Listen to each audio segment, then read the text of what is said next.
It is time. It's time to stop hiding. It's time to stand up. It's time for Christians to come together to share their testimony, to inspire hope, and to join their brothers and sisters as we answer the call.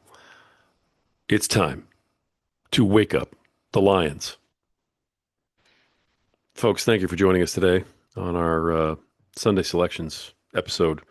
A couple of points that I really want to make today that have come to my attention, and things that I want to just put a couple reminders out there for you folks. I feel like I'm being called to share, and one of those things, one of those things is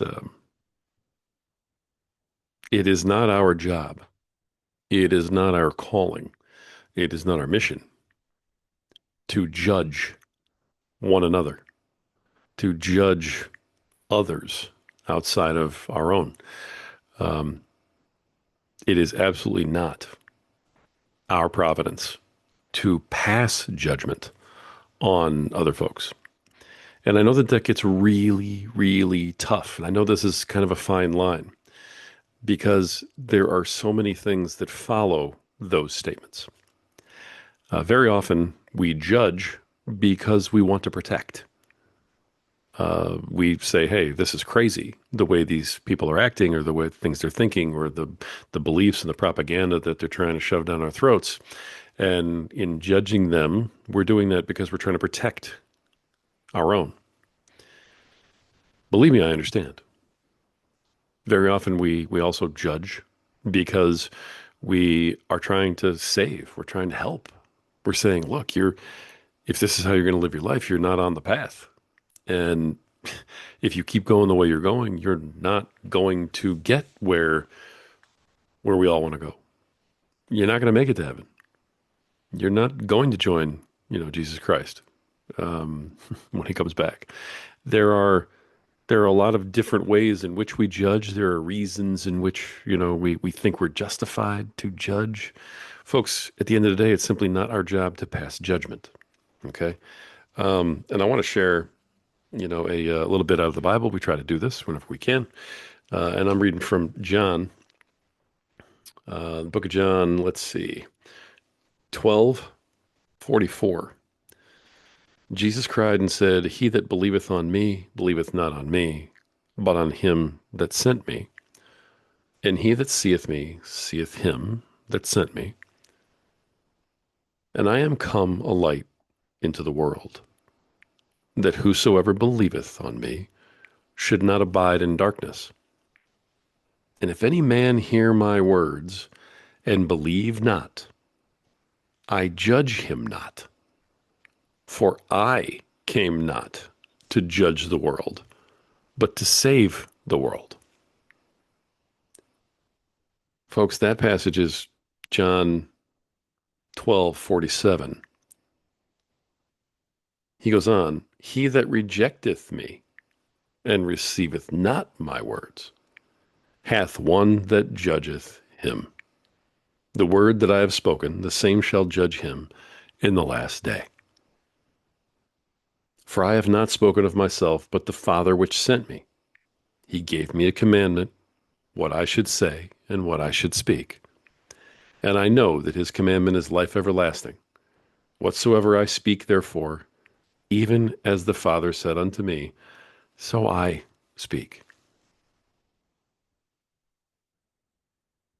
That's incredibly powerful to me as I live my life, because hey, I'm not innocent. I have definitely judged others. I've judged folks outside my family. I've judged ideas. I've judged thoughts that other people have had that have been different from mine. We aren't called to judge.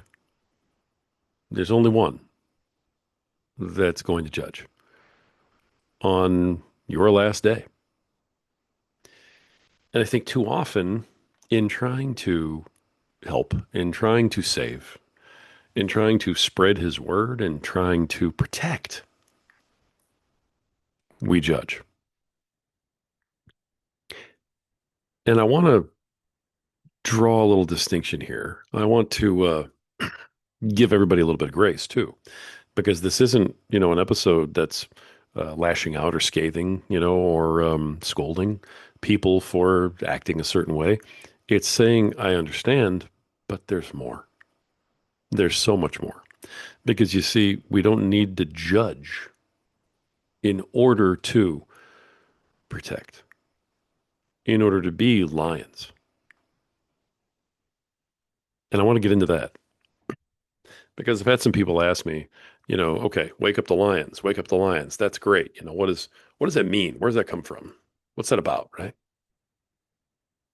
There's nothing about lions in the Bible. Somebody said to me. I mean, let's go back to the beginning. Genesis 49:8 through 49:10. Literally back to the beginning. Judah, thou art he whom thy brethren shall praise. Thy hand shall be in the neck of thine enemies. Thy father's children shall bow down before thee. Judah is a lion's whelp. From the prey, my son, thou art gone up. He stooped down, he couched as a lion, and as an old lion, who shall rouse him up? The scepter shall not depart from Judah, nor a lawgiver from between his feet, until Shiloh come, and unto him shall the gathering of the people be. Folks, Lion of Judah. Talking about his sons. Talking about the leaders and the protectors of the people. Right here. If you are watching the video version. Right here in my coffee cup. Lion of Judah right there. Boom. Folks, very often while we're trying to be lions, while we're trying to be lions of God, we end up focusing less on the lion part and a whole lot more on the judgment someone else's bad casting aspersion part. We don't need to be there, and we need to stay focused on what we're really trying to do. In this world we live in, we are faced every day with ideas, with thoughts, with beliefs, with practices, even with laws that are evil, that propagate evil, that allow evil men to do evil things. You don't need to judge that evil. You simply need to know it is evil. And when you do, you don't need to go out and try to get evil to change into something else. We're not called to do that. It's at that point that you become the lion and you protect yours. You protect your family. You protect your village. You protect your brothers and sisters. You spread the word to come together. And it isn't about hurting someone else or talking about how someone else is wrong or they should change. Hey, if that's how they want to be, they can be. But that doesn't mean that I have to let that evil hurt me and mine. I'm speaking in a few generalities, but this is definitely one of those episodes where if you know, you know. I don't need to sit here and judge the school system and talk about how horrible some of these ideas and ideologies are that they're promoting across the country. I don't need to judge that. If that's how they are, that's how they are. They all have a right to feel and act and be the way they are.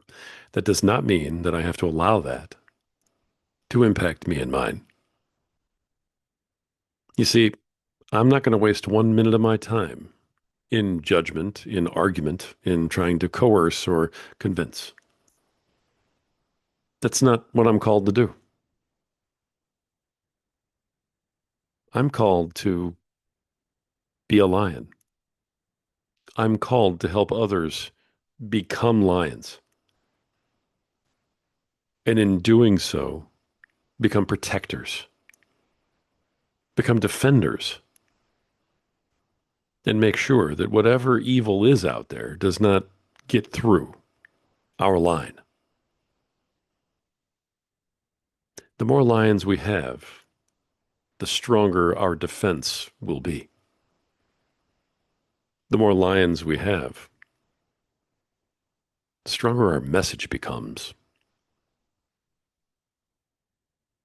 Because lions don't need to roar, even though they can. Lions don't need to shout from the rooftops. Lions don't need to make a scene. They simply need to be seen. Lions simply need to be recognized as the lions that they are, because evil does not attack the lion. Evil runs away from the lion. And folks, that is part of what we're building here. Now, I love to go through the Bible and find small references, and I know anybody can do that. Anybody can go through the Bible, pick out 3 or 4 different verses that supports whatever it is they want to say. So I'm not going to ask you to believe what I'm telling you based on that. I'm not going to ask you to believe what I'm telling you because you think I'm right or because you heard something or read something. I'm going to ask you to believe in what I'm telling you and believe that we all need to step up. Believe that we all need to become true lions of God. I'm going to ask you to believe that because of how you feel and because of how it feels when I say that and when you hear that. And when you hear that, does it ring true? Does the hair stand up on the back of your neck? Do you get a little bit of a shiver? Does it hit you right in the heart? I know some folks, when I've had this conversation with them, their eyes well up a little bit because they feel it so much. Folks, part of being a lion is letting God in. Too often we stand with a closed fist and wonder why we can't receive anything. That's good. If you want to receive God, if you want to let Jesus in, if you want to hear the Holy Spirit talking to you, you have to open yourself up to it. You have to unclench the fist and let the light in. And you'll see it. And you'll feel it. And you'll know that it's him. There's a fine line there between knowing evil and trying to judge it, feeling like you're better than someone else and trying to put them down. Look, disagreeing with somebody is fine. Understanding that certain things that are out there right now are absolutely evil is fine. But it's not our job to go out and save those people. It's not. It's our job to go out and speak to those who are willing to listen, to get them to open up their clenched fist and let God in, even for a second, so that God can do the work, so that Jesus can build a relationship with them,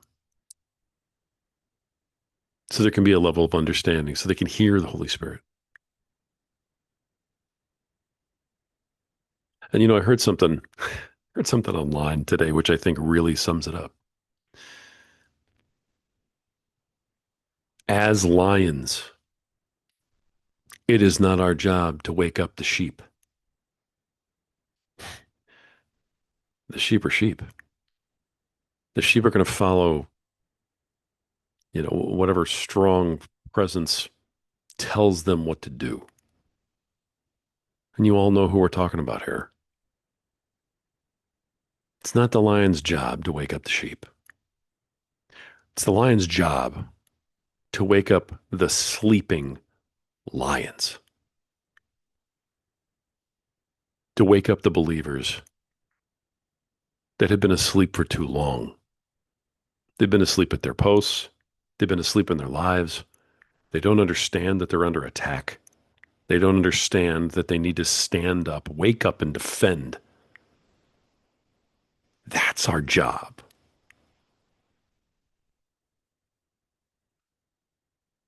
Our job as lions is quite literally to wake up the lions.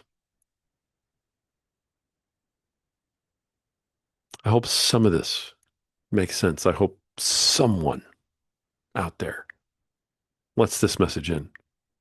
And I hope that at some point, we as the lions of God recognize our mission, take hold of it, proclaim it as our purpose, and rise again.